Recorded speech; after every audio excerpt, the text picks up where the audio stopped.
The auction terminal flickered with dying advertisements as Adnan scrolled through the final lot listings. Most were junk, decommissioned mining equipment, salvage rights to picked-over wrecks, and territorial claims on barren asteroids. His credit balance showed a pathetic 17 units, barely enough for synthetic rations. Then he saw it. Lot 847. Residential structure Kepler 442C. Previous owner, Diana Chen, deceased. Starting bid, 1 credit. No reserve. The thumbnail showed a modest cabin buried in snow on one of the most inhospitable moons in the outer rim. Kepler 442C was a frozen wasteland where temperatures never rose above -60 Celsius. The atmosphere was thin, acidic, and utterly toxic to most known life forms. No wonder nobody was bidding. Adnan's finger hovered over the bid button. 1 credit would leave him with 16. Enough food for maybe 3 days. But something about the listing nagged at him. Diana Chen. The name seemed familiar, though he couldn't place why. He placed the bid. 24 hours later, he was the proud owner of a cabin on a moon where breathing the air would dissolve his lungs. The transport pilot, a grizzled Centaurian with cybernetic eyes, kept shaking his head during the 3-day journey. "You humans are crazy," he muttered in accented standard. "Even crazier than usual. What do you want with that ice ball?" Adnan stared out at the approaching moon through the viewport. Kepler 442C hung like a dirty pearl against the star field, its surface scarred by impact craters and wreathed in poisonous clouds. "Maybe I just like the quiet," the pilot snorted. "Quiet, brother? You'll get all the quiet you want. Forever quiet." The landing was rough. Kepler 442C's thin atmosphere made atmospheric braking nearly impossible, and the pilot had to use most of his fuel reserves to set them down safely near the cabin's coordinates. The structure sat in a shallow valley, almost completely buried under decades of accumulated ice and snow. "I give you 48 hours, the pilot said as Adnan suited up in his environmental gear. "After that, I'm gone whether you're aboard or not." "This place gives me the creeps." Adnan activated his suit's heating elements and stepped onto the moon's surface. The gravity was lighter than Earth standard, making each step feel like a small bounce. His breath fogged the helmet's visor despite the suit's systems working overtime to keep him alive.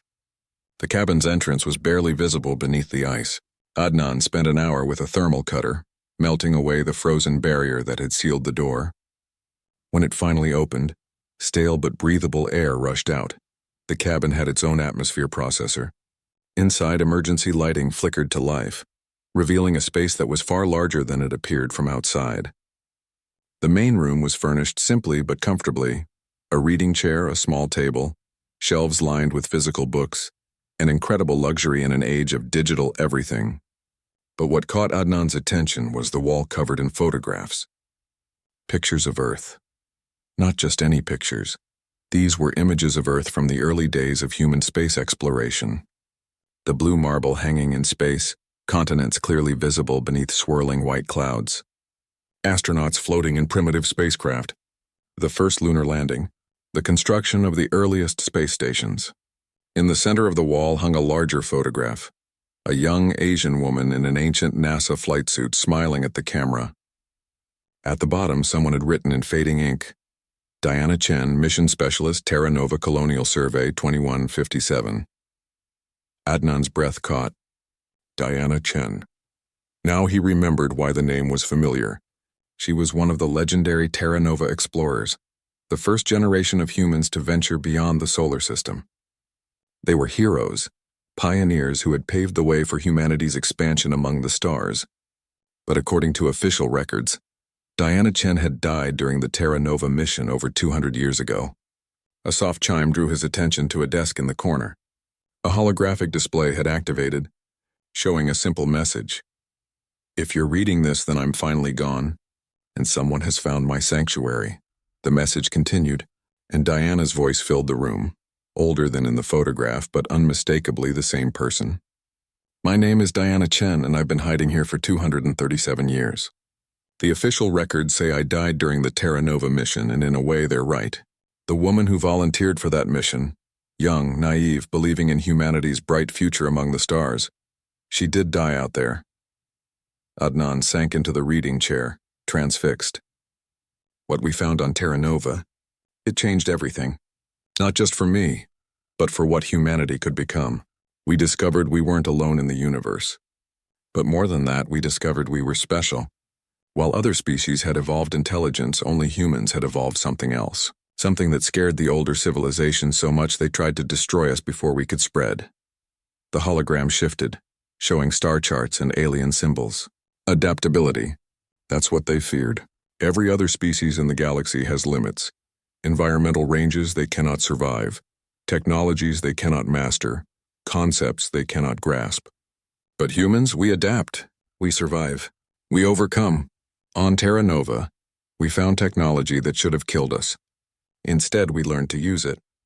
We found environments that should have been impossible to survive. We thrived. Diana's image smiled sadly. The Galactic Council offered us a deal. Stay in our solar system, accept limits on our expansion, and they would let us live. Most of the Terra Nova crew agreed. They returned to Earth and reported that the mission had failed, that the worlds we'd found were uninhabitable. But I couldn't accept those limits. I took one of the survey ships and disappeared. Adnan realized he was holding his breath. I spent the next 2 centuries exploring, cataloging worlds the Council claimed were impossible for any species to inhabit. I proved them wrong again and again. Every world in my database can support human life with minimal terraforming. Every impossible technology can be mastered by human ingenuity. Every barrier they tried to place before us can be overcome. The display showed hundreds of star systems, thousands of worlds. I'm old now, even with life extension technology, but my work is complete. In this cabin, you'll find the coordinates to 700 habitable worlds, detailed terraforming plans, and most importantly, proof that humanity's future among the stars is limitless. We don't need anyone's permission to inherit the galaxy. We just need the courage to claim it. Diana's image looked directly at Adnan. I bought this moon for a single credit because I knew someday a human would be desperate enough, curious enough, or stubborn enough to bid on something everyone else considered worthless. That's what we do. We find value where others see nothing. We create possibilities where others see only obstacles. The hologram began to fade. The choice is yours now. You can keep this secret, live quietly on your frozen moon, and let humanity remain caged in our solar system. Or you can do what humans do best. You can dare to reach for something impossible and make it real. As the message ended, hidden panels opened throughout the cabin, revealing advanced computers, star charts, and technology that looked decades beyond anything Adnan had ever seen. Outside, the transport pilot was probably checking his chronometer, counting down the hours until departure. Adnan could return with him, sell the coordinates to the highest bidder, or bury the secret forever. Instead, he walked to the communications console and began composing a message to the colonial authority. Not about the coordinates, not yet. First, he would need to verify Diana's claims, explore a few of the worlds she'd cataloged, and gather proof that even the most skeptical bureaucrat couldn't ignore. As he worked, Adnan smiled. Diana had been right about one thing. Humans really were impossible to contain. They had placed their bets on the wrong species if they thought a few threats could keep humanity from reaching for the stars.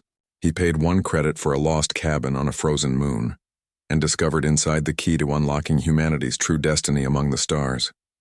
The galaxy had no idea what was coming.